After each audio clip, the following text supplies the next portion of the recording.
Prezidaantiin Riippaabilika Itoophiyaa obbo Taayyee Asqasillaasee bara 2018tti mootummaan Itoophiyaa filannoo biyyaalessa Itoophiyaa bara kana adeemsisuu karaa haqa qabeessaa fi amanamummaan akka adeemsifamu irratti hojjetamaa jiraachuu ibse.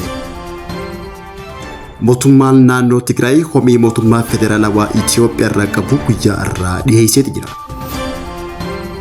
Dabalii mindaa hojjettoota mootummaa labsamee ture ilaalchisee guyyaa irraa akka naannoo Oromiyaatti ibsi waa'ee mindaa haarawaa irratti kennamee jira. Daawwattoota fi hordoftoota lammii miidiyaa kanneen asii olitti dhageessan hangafoota oduu teenya har'aati amma bal'ina oduutti aansina.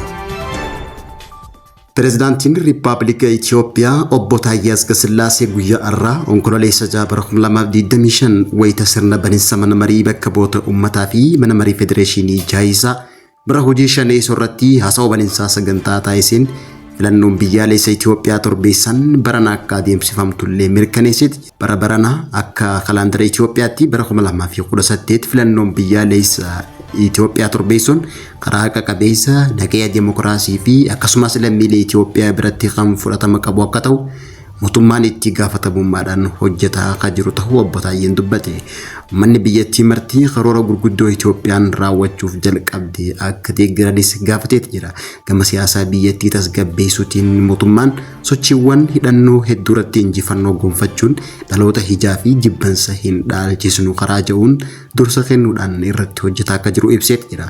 Mootummaan araaraa fi karaa nagaa hordofuun nageenya biyyattii karaa amansiisaa irra akka bu'u hojjetaa jiraachuu hime. Ammatti kutaalee biyyattii bakka hedduutti sochiiwwan nagaa dhoowwan jiraatanillee mootummaan isaan kana dhaabuuf mogolee qabaatus kaayyoo walitti bu'insaa injifachuun boroo hijaa wal dhaalchisuurra obsaa fi abshaalummaa nageenya amansiisaa hegereef hojjanna karaa ja'uu filatee mootummaan itti deemaa jiraachuu ibse.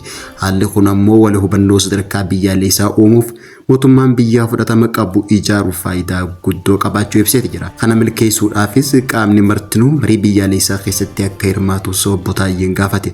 Mootummaan ammaa dhaabbilee biyyattii waggoota dheeraaf saba biyyattii ce'anii tajaajilan akka jiraatanis ibsee jira.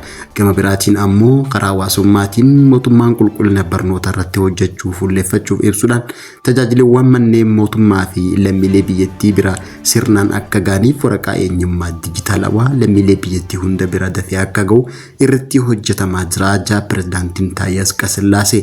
Waggaa kana lammiileen rakkoo keessa jiran utubuun itti fufuu fi dargaggoonnis godaansa seeraan alaaf akka hin saaxilamne lammiilee biyyattii biyya alaa jiranis mirgi isaanii akka kabajamuu fi akka eegamu irratti hojjechaa jiraachuun mootummaan karoora ijoo godhatee itti deemaa jiraachuu haasawa isaanii keessatti dubbatee jira. Mootummaan naannoo Tigraay mootummaan federaalawaa gabaasa ministeerri qonnaa federaalawaa guyyaa dheengaddaa gaafa fulbaana 23 bara 2018 baasee akka sirreessuuf mootummaan Tigraay gaafachuu biiroon dhimmoota kominikeeshinii naannoo Tigraay guyyaa irraa gabaasee jira. Jimmata dabaree gaafa fulbaana 23 bara 2018 akka lakkoofsa Itoophiyaatti ministeerri qonnaa Itoophiyaa Tigraay lixaa walqaayitti qaama naannoo Amaaraa akka ta'etti naannoo Amaaraa godina Sagadee Humaraa jechuudhaan gabaasa qonnaa dhiyeessee keessatti Tigraay lixaa naannoo Amaaraa jee labse jechuudhaan komii qabu ibsuudhaan mootummaan Tigraay gabaasni kun akka sirratuuf gaafatee jira. Guyyaa irraa fulbaana 26 bara 2018 yookaan immoo onkololeessa 6 bara 2025 mootummaan naannoo Tigraay ibsa baaseen oduu sobaa ministeerri qonnaa facaasu kun itti fufinsaa waan kanaan dura miidiyaaleen naannoo Amaaraa gabaasaa turan ta'uu ibsuudhaan kunis miidiyaalee akka maddaatti itti fayyadamuu fi dhimmicha suutaan dhugaa taasisuuf yaadamee akka ta'e ibse. Tarsiimoo caasaa fi dhaabbilee fayyadamummaa Tigraay sirna irraa adda baasuuf shirri xaxamaa jiru itti fufee jira jechuudhaan gabaasni kun ibsee jira.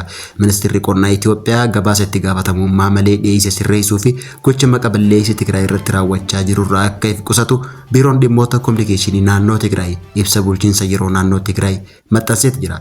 Kana malees ibsi kun qaama gabaasa kana barreesse irratti tarkaanfii akka fudhatu gaafatee jira jechuun dhiyeesse. Mootummaan federaalaa namoota dogoggora itti gaafatamummaa hin qabne akkasii raawwatan irratti tarkaanfii akka fudhatuu fi heera federii fi konvekshinii Piriitooriyaa akka eegu biiroon kun yaamicha dhiyeessee jira. Torbaanarraa ammoo dhaabni adda bilisummaa uummata Tigraay TPLF fi qaamolee miidiyaa Tigraay irratti olola sobaa labsan soba facaasan ni to'anna jedhanii dhaadachuu isaanii karaa lammii miidiyaatiin gabaasuun keenya ni yaadatama. fooyya'insi iskeelii mindaa manneen hojii mootummaa naannoo Oromiyaa irratti guyyaa irraa ibsi kennameen biiroon Public Service misooma qabeenya namaa Oromiyaa fooyya'insi iskeelii mindaa manneen hojii mootummaa naannoo Oromiyaa irratti hooggantoota fi daayirekteerota hooggansa qabeenya namaa manneen hojii mootummaa sadarkaa naannootii fi fooyya'insi iskeelii mindaa haarawaa manneen hojii mootummaa naannoo Oromiyaa ilaalchisee qajeelfama qophaa'e irratti deebii kenneeti jira.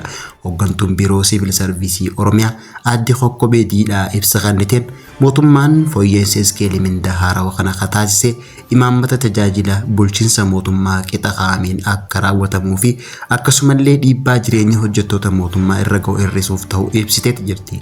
Hojjetaan mootummaa naannichaa kana beekee mana hojii fi gita hojii ramadamee jiru irratti amanamummaa miira itti gaafatamummaa fi xiiqiin hawaasa isaa tajaajilu akka qabu Aadde Kokkobeen dhaamsa dabarsiteeti jirti.